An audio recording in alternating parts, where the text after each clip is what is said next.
Hello नमस्कार दोस्तों, मैं दीपक दीक्षित, आपके हरी एजुकेशन चैनल में स्वागत है। आपको बताया था कि हरियाणा जीके की 2 क्लासें हो चुकी हैं। उनको हम हरियाणा गठन का या 1 नवंबर से 1966 के पीछे की प्रोसीजर के बारे में पढ़ रहे हैं। तो मेरे को विश्वास है कि आपको समझ में आया होगा।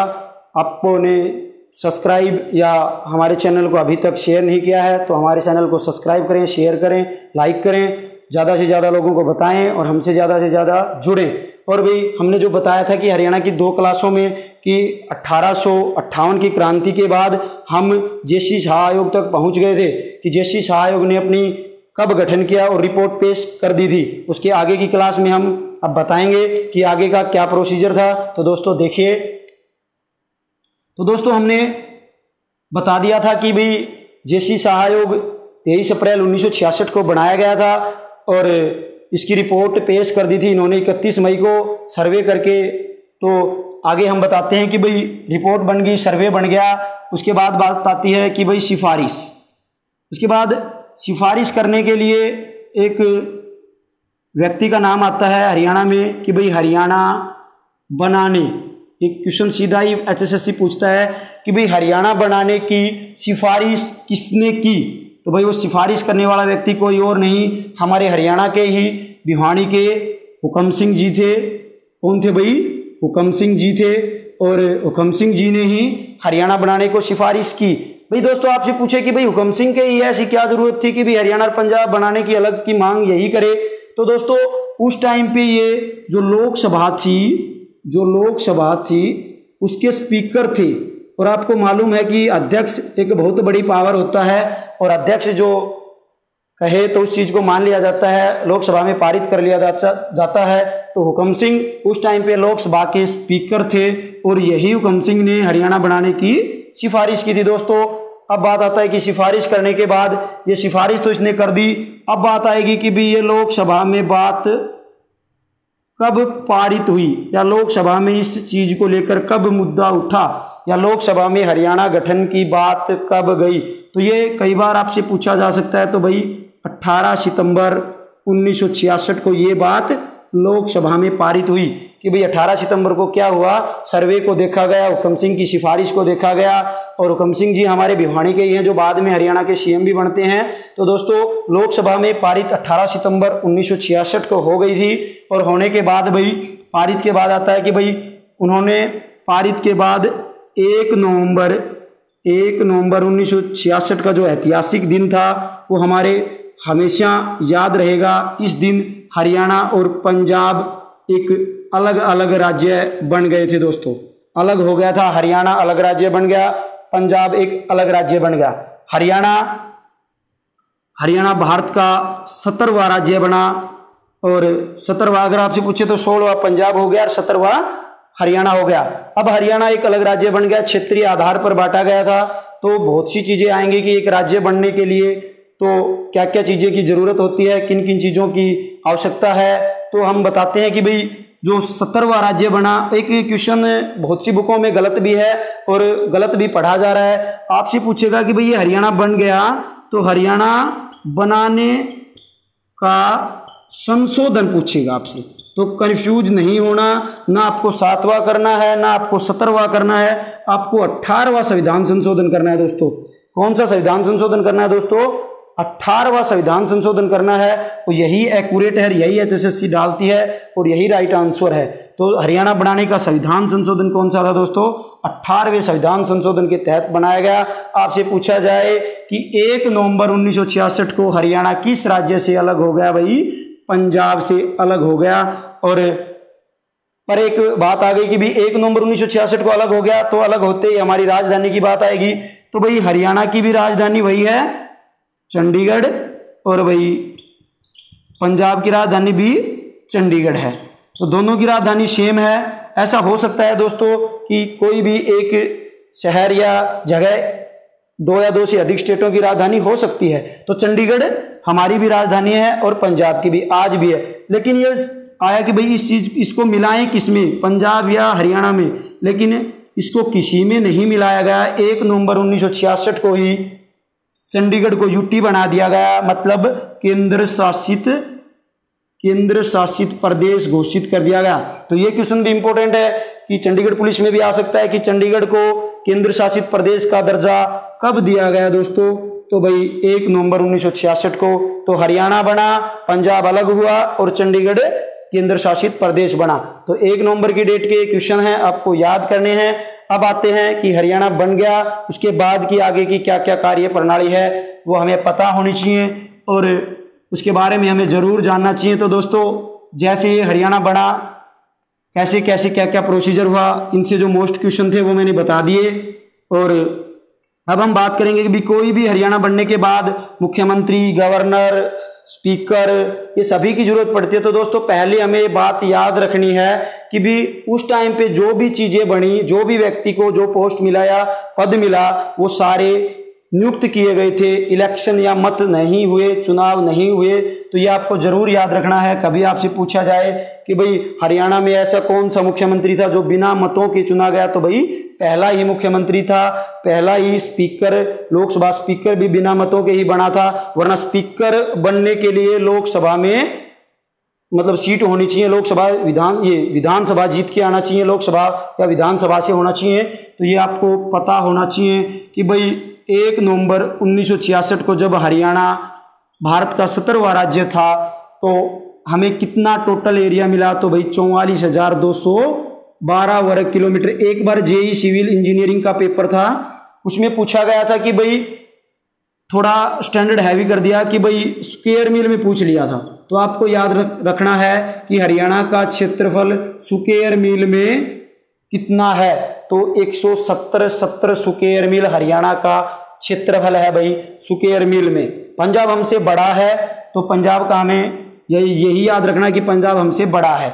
170 स्क्वायर मील हरियाणा का क्षेत्रफल है, ये इस यूनिट में स्क्वायर मील वाली में।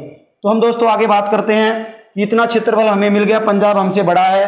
अब उसके बाद आता है हरियाणा का जो सीएम, इन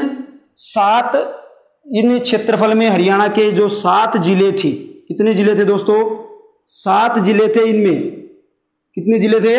7 जिले थे। मतलब 1 नवंबर 1966 को हरियाणा के कितने जिलों का गठन हुआ या हरियाणा बना, उस टाइम पे कितने जिले थे? तो दोस्तों हरियाणा बनने के साथ हरियाणा में 7 जिले बनाए गए।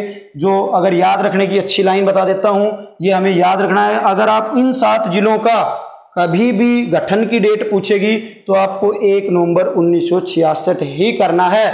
तो दोस्तों 7 जिले वो देखो कौन कौन से थे। तो भाई ये एक लाइन है ज मैं क ए रे गा, ये लाइन है दोस्तों। तो 7 अक्षर हो गए, 1 2 3 4 5 6 और 7 दोस्तों।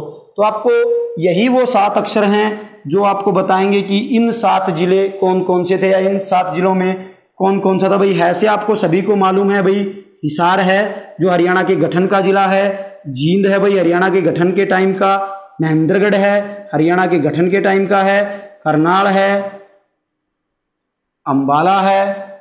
दोस्तों कैसे करनाल ही बनाना है, कुरुक्षेत्र और कैथल नहीं बनाना। ऐसे अंबाला है, रैसे रोहतक ही बनाना है, ना कि रेवाड़ी बनाना है।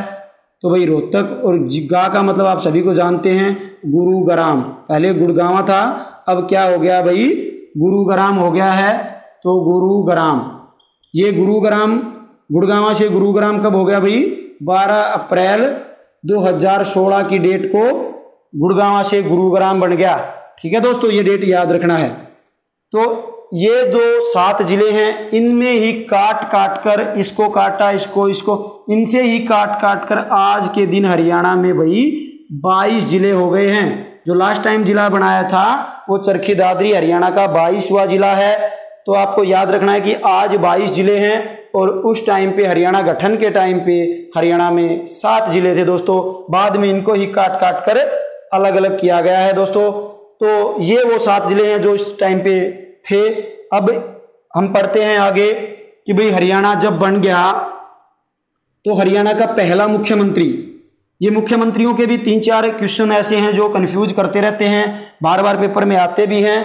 तो मैं बताऊंगा, देखो हरियाणा का भाई पहला, ये हम विविध का भी एक टॉपिक आएगा कि हरियाणा में प्रथम कौन कौन सी चीजें हैं। तो हमारा हरियाणा राज्य बहुत ही अच्छा और विशाल राज्य है जो हरियाणा में, पूरे भारत, हरियाणा में तो है ही है, भारत में भी बहुत से डिस्ट्रिक्ट ऐसे हैं जो अग्रणी स्थान रखते हैं। तो पहला मुख्यमंत्री या पहला सीएम कौन था भाई हरियाणा का? सभी जानते हैं भाई, जो बीडी शर्मा। देखो एक बात, हरियाणा के इतिहास या हरियाणा की जीके में बीडी नाम से दो व्यक्ति हैं, एक तो शर्मा आता है, एक गुप्ता आता है। आपको कंफ्यूज नहीं होना, इन बीडी का मतलब है भाई भगवत दयाल। इस बीडी का क्या मतलब है भाई? भगवत दयाल। और गुप्ता वाले का अगर बीडी आता है तो इस बीडी का मतलब है बनारसी दास। क्या है भाई? बनारसी दास। ये हरियाणा के 4 नंबर का सीएम है और ये हरियाणा का फर्स्ट टाइम सीएम है। तो ये आपको याद रखना है दोस्तों। हरियाणा का पहला सीएम भगवत दयाल शर्मा। इनका भी एक क्वेश्चन आता है कि भगवत दयाल शर्मा हरियाणा के किस जिले से बिलोंग करते हैं? तो भाई बेरी झज्जर से बिलोंग करते हैं। ये झज्जर पहले रोहतक में आता था, तो पुरानी जो बुकें हैं उनमें रोहतक मिल जाएगा, लेकिन आपको आज के टाइम की बात याद करनी है। झज्जर 1997 में जो बन गया था, ये बेरी झज्जर में पड़ता है, तो झज्जर जिले से बिलोंग करते थे पंडित भगवत दयाल शर्मा, जिनके नाम पर 2008 में इन पंडित भगवत दयाल आपसे पूछा जाएगा कि हरियाणा के पहले मुख्यमंत्री के नाम पर कहां पर एक PGIMS, ये हम बहुत बार बोलते हैं, आम भाषा में भी यूज कर रहे थे कि भाई PGI रेफर कर दिया, उसके ज्यादा चोट लगी तो PGI में रेफर है। इसका मतलब है भाई post graduate institute of medical science, इसके नाम से है भाई ये post graduate institute of medical science. तो हमारे हरियाणा के पहले सीएम के नाम पर ही है पंडित भगवत दयाल शर्मा 2008 में। तो कहां पर है भाई? PGI रोहतक बोल देते हैं, तो PGIMS रोहतक में है। ये हमारे हरियाणा के पहले सीएम के नाम पर ही है, तो इनका ये क्वेश्चन जरूर याद रखना PGIMS वाला। अब हम आगे बात करते हैं कि भाई हरियाणा का ये तो पहला सीएम हो गया। इनके साथ साथ हम बात कर ले भी, अगर आज की बात कर ले तो भाई हरियाणा का आज सीएम कौन है? मनोहर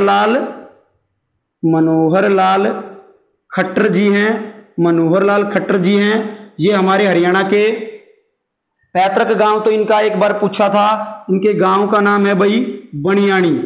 इस गांव से बिलोंग करते हैं भाई बनियानी है भाई रोहतक में, ये वहां से बिलोंग करते हैं। वर्तमान में हरियाणा के सीएम हैं, जो वर्तमान में हरियाणा के कौन से सीएम है भाई? 10वां सीएम है। तो ये आपको याद रखना है, 10वां सीएम है। व्यक्तिगत रूप से भाई, ये बात भी आपको कंफ्यूज कर देगी कि भाई व्यक्तिगत मतलब एक व्यक्ति कितनी बार भी बना हो, एक बार ही गिना जाएगा, तो 10वां है। क्रम संख्या में पूछे कि भाई क्रम संख्या कौन सी है सीएम बनने की, तो भाई 18वें नंबर का सीएम है। तो आपको ये याद रखना है कौन से क्रम संख्या का भाई? 18वें क्रम संख्या। अब हम बात करते हैं कि ये 10वां सीएम है, व्यक्तिगत रूप से मनोहर लाल खट्टर जी का गांव बनियानी रोहतक। ये चुनाव यहां से नहीं लड़े, कभी ये गलत नहीं करना भाई। चुनावी क्षेत्र कौन सा है या कहां से एमएलए हैं? एमएलए होता है भाई मेंबर ऑफ लेजिस्टिक असेंबली, विधानसभा का सदस्य है, मेंबर विधानसभा का सदस्य है। तो दोस्तों विधानसभा क्षेत्र जो हमारे मनोहर लाल जी खट्टर का है वो प्रॉपर करनाल से हैं। उन्होंने वहीं से करनाल से एमएलए या करनाल से विधायक हैं। एमएलए को विधायक बोलते हैं, एमपी होता है उनको सांसद बोलते हैं। तो करनाल से एमएलए करना है इनको, एमपी नहीं करना दोस्तों। एमपी अगर पूछा जाता है तो अश्विनी चोपड़ा हैं, अश्विनी चोपड़ा जिनका न्यूज़पेपर भी है पंजाब केसरी, ठीक है, वही एमपी है, सांसद हैं। और चुनावी क्षेत्र एमएलए है हमारे मनोहर लाल खट्टर का। तो दोस्तों ये भी करंट में कई बार पूछ लेते हैं, तो ये याद रखना मनोहर लाल खट्टर बनियानी गांव से बिलोंग करते हैं। तो ये हरियाणा के पहले सीएम जो भगवत दयाल शर्मा जी थे वो बिना मतों के चुने जाने वाले हरियाणा के एकमात्र सीएम हैं। इनके बाद कोई भी ऐसा सीएम नहीं है जो बिना मतों के चुना गया हो। तो दोस्तों ये एक क्वेश्चन मोस्ट है कि बिना चुनावों के, बिना वोटिंग होने से बनने वाला सीएम, तो भाई भगवत दयाल शर्मा। दोस्तों आगे बात आती है भाई गवर्नर या राज्यपाल। ये बहुत बार आपको पेपर में इनकी शक्तियों के बारे में, इनकी एज के बारे में आपको कंफ्यूज करेगा। तो राज्यपाल की बात आती है भाई, हरियाणा का प्रथम गवर्नर कौन था दोस्तों? हरियाणा का प्रथम गवर्नर था दोस्तों धर्मवीर। अब यही बात फिर खटक जाएगी आपके कि भाई धर्मवीर ओनली धर्मवीर आता है तो आपको गवर्नर की ओर इशारा हो रहा है। अगर आपके साथ चौधरी शब्द जुड़ा धर्मवीर आता है, हरियाणा के जीके में भी 2 धर्मवीर हैं अभी दोस्तों। चौधरी धर्मवीर आता है तो अलग है, ये चौधरी धर्मवीर एमपी है। एमपी का मतलब है भाई सांसद है, और कहाँ से भाई, महेंद्रगढ़ भिवानी जो लोकसभा की सीट है उससे, महेंद्रगढ़ भिवानी की लोकसभा की सीट से, जो 10 लोकसभा की सीटें हैं उनमें महेंद्रगढ़ और भिवानी की जो सीट से है वो सांसद हैं चौधरी धर्मवीर। तो ये आपको कंफ्यूज नहीं करना है कि हरियाणा के पहले सीएम धर्मवीर हैं, तो ये आपको याद रखना है। और अगर आपसे पूछे कि भाई वर्तमान में, ये करंट का क्वेश्चन है आज का, क्योंकि हमारे कप्तान सिंह सोलंकी थे वो हाल ही में बदल गए हैं, जो 16वें गवर्नर थे हरियाणा के वो हाल ही में बदल गए हैं भाई। अब उनकी जगह 17वां गवर्नर आ गया है, सत्यदेव नारायण आर्य। ये जो हैं बिहार के रहने वाले हैं। ये आपको मैं बता देता हूं कि भाई कोई भी कैंडिडेट हो, किसी भारत में कहीं का भी रहने वाला हो, वो किसी भी राज्य का गवर्नर बन सकता है। तो जो सत्यदेव नारायण हैं वो हमारे वर्तमान में भाई गवर्नर हैं दोस्तों, और 17वें गवर्नर बने हैं। इनसे पहले जो कप्तान सिंह सोलंकी थे उनका टाइम पीरियड कार्यकाल हरियाणा में खत्म हो गया, अब उनको त्रिपुरा से बना दिया है। अब अगर पूछा जाए कि वर्तमान में जो कप्तान सिंह सोलंकी है वो किस राज्य के गवर्नर हैं, राज्यपाल हैं, तो दोस्तों त्रिपुरा राज्य के राज्यपाल हैं। और हमारे राज्यपाल हो गए हैं भाई सत्यदेव नारायण आर्य। राज्य का प्रथम व्यक्ति राज्यपाल ही होता है, और सत्यदेव नारायण जी हमारे 17वें गवर्नर हैं। ये आपको याद रखना है, करंट जीके में आपसे पूछा जा सकता है कि हाल ही में सत्यदेव नारायण आर्य किस राज्य के राज्यपाल बने हैं, तो जी हरियाणा के बने हैं, 17वें हैं, और बिहार के रहने वाले हैं। कप्तान सिंह सोलंकी मध्य प्रदेश गढ़पाड़ा से थे। तो ये आपको गवर्नर का याद रखना है आज का और प्रथम। ठीक है दोस्तों, गवर्नर की शक्तियों के बारे में जब मैं राजनीतिक पॉलिटिकल साइंस पढ़ाएंगे उसके बारे में बताएंगे, गवर्नर मुख्यमंत्री की क्या क्या शक्तियां हैं। ये क्वेश्चन आता है मुख्यमंत्री ये गवर्नर का कि भाई गवर्नर बनने के लिए न्यूनतम आयु कितनी है दोस्तों। न्यूनतम आयु का अगर आपसे जिक्र करता है दोस्तों तो न्यूनतम ही होती है, अधिकतम तो कोई आयु होती नहीं। न्यूनतम आयु होती है दोस्तों 35 की, मतलब 35 वर्ष से कम आयु का व्यक्ति नहीं बन सकता। मतलब 35 वर्ष से आयु के नीचे का व्यक्ति गवर्नर नहीं बन सकता, राज्यपाल नहीं बन सकता, चाहे वो अपने हरियाणा हो चाहे पूरा भारत हो। तो राज्यपाल बनने की न्यूनतम आयु कितनी है दोस्तों, 35 वर्ष। ये एक बार पेपर में आपको कंफ्यूज करने के लिए दे दिया था अधिकतम आयु कितनी है, फिर भी स्टूडेंट ने 35 पे टिक मार दिया था। तो दोस्तों जब तक व्यक्ति जीता है, जब तक उसमें सांस है, तब तक वो हरियाणा का राज्यपाल बन सकता है या किसी भी राज्य का राज्यपाल बन सकता है। तो ऐसा कुछ नहीं करना कि अधिकतम आयु कितनी होती है, हमारे दिमाग में 65, 62, 60, 35 ये ऑप्शन होंगे तो मार देता है, ऐसा हमें नहीं करना। न्यूनतम आयु होती है 35 वर्ष। ठीक है, और ज़्यादा कोई मतलब क्वालिफिकेशन वगैरह की ज़्यादा जरूरत नहीं है, पागल दिवालिया या कुछ भारत का नागरिक होना चाहिए, ये ऐसी टर्म कंडीशंस हैं राज्यपाल बनने के लिए। तो दोस्तों हम आगे बात करते हैं कि भाई विधानसभा स्पीकर। तो विधानसभा स्पीकर का भी बहुत बार क्वेश्चन आया है कि हरियाणा के प्रथम विधानसभा स्पीकर। तो भाई प्रथम विधानसभा स्पीकर को ही अध्यक्ष बोला जाता है, ये चीज नोट कर लेना, कभी आप कंफ्यूज मत हो जाना। जो स्पीकर है प्रथम विधानसभा स्पीकर वो महिला बनी थी। अगर आपसे कभी पूछा जाए एग्जाम HSSC के द्वारा कि भाई हरियाणा का पहला विधानसभा स्पीकर कौन था, तो भी सन्नो देवी, या हरियाणा की पहली महिला फीमेल स्पीकर कौन थी, तो भी सन्नो देवी। तो ये क्वेश्चन तो ये है मोस्ट, ये कि हरियाणा का पहला विधानसभा स्पीकर कौन था, भाई सन्नो देवी, महिला भी सन्नो देवी। उसके बाद की बात आती है कि भाई स्पीकर सन्नो देवी बन गई। उसके बाद ये बिना मतों के बनने वाली पहली स्पीकर है, वरना स्पीकर बनने के लिए विधानसभा जीतना जरूरी है। तो भाई आज की बात आती है, भाई आज विधानसभा स्पीकर कौन है, भाई कंवरपाल। बीजेपी सरकार में कंवरपाल गुर्जर जी विधानसभा के स्पीकर हैं वर्तमान में। भाई वर्तमान में कौन है, कंवरपाल गुर्जर जी। तो मैंने आपको पीछे बताया है कि भाई स्पीकर है तो कहीं से कहीं विधानसभा जीत के आया होगा। तो जो कंवरपाल गुर्जर हैं वो जगाधरी, जो यमुनानगर में पड़ता है, वहां से एमएलए है जगाधरी से कंवरपाल गुर्जर जी। तो आज कौन है विधानसभा के स्पीकर? कंवरपाल गुर्जर। तो ये याद रखना है, सन्नोदेवी फेस्ट कंवरपाल गुर्जर आज के दिन। अब आता है भाई, कई बार उपाध्यक्ष भी पूछ लेते हैं। पहला उपाध्यक्ष तो हमें याद करने की वैसे जरूरत नहीं है, अगर फिर भी पूछ ले तो मनफूल सिंह पहले डिप्टी स्पीकर थे, उपाध्यक्ष को डिप्टी स्पीकर बोल देते हैं।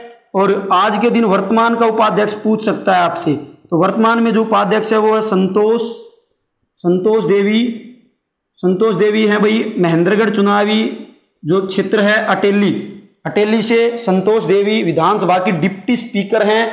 तो आपको ये याद रखना है भाई, विधानसभा की डिप्टी स्पीकर संतोष देवी और स्पीकर कंवरपाल गुर्जर। तो दोस्तों ये जो हरियाणा के राज्यपाल, विधानसभा स्पीकर जो मैंने बताया है, ये जरूर समझ में आया होगा। तो जितना करवाया है आप साथ साथ करते रहें और स्टेप बाय स्टेप हम आगे चलते रहेंगे। नेक्स्ट क्लास में इससे आगे स्टार्ट करते हैं। तो मेरी 3 क्लास हो चुकी है, मुझे पक्का विश्वास है कि आपको समझ में आ रहा होगा। हमारा यूट्यूब चैनल हरी एजुकेशन आपके लिए सबसे बेस्ट चैनल है। और ज़्यादा से ज़्यादा लाइक और शेयर करना न भूलें और कमेंट में हमें ज़रूर बताते रहें कि हमारी जो वीडियो हैं वो आपको कैसी लग रही हैं। तो दोस्तों ज़्यादा से ज़्यादा चैनल को सब्सक्राइब करें, शेयर करें। कोई चीज़ दिक्कत है तो हम आपके साथ हैं। तो ज़्यादा से ज़्यादा चैनल को सब्सक्राइब और शेयर करें। धन्यवाद दोस्तों, आपका शुभ दिन।